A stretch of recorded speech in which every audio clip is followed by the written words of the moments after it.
தந்தை மகன் தூய ஆவியின் பேராலே ஆமேன். சாமுவேல் முதல் நூலிலிருந்து வாசகம். அதிகாரம் 25. இறை வார்த்தைகள் 5 மற்றும் 6.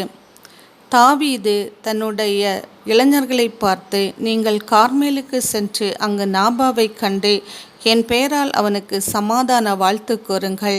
அவனை நோக்கி, உமக்கும் உம் குடும்பத்திற்கும் உமக்குள்ள அனைத்திற்கும் நலம் உண்டாவதாக என்று கூறுங்கள் என்றார்.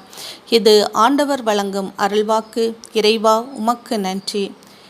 அன்பின் பரலோக தகப்பனே, இந்த நாளுக்காகவும் இந்த நேரத்திற்காகவும் இன்று நீர் எமக்கு செய்ய போகிற சகல நன்மைகளுக்காகவும் உமக்கு நாங்கள் மகிமைப்படுத்துகின்றோம், உம்மை மாட்சிமைப்படுத்துகின்றோம், உம்மை துதிக்கின்றோம், உம்மை ஆராதிக்கின்றோம். உமக்கே எங்களுடைய எல்லா புகழையும் மாட்சியையும் உம்மிடத்திலே நாங்கள் சமர்ப்பிக்கின்றோம். அப்பா தகப்பனே, நீங்கள் அன்று உலகில் வாழ்ந்தபோது உம்முடைய சீடரிடத்தில் நீங்கள் எந்த இல்லத்திற்கு சென்றாலும் அங்கே முதலில் உங்களுடைய சமாதானத்தை கோருங்கள் என்று அவர்களுக்கு கற்பித்து கொடுத்தீரப்பா.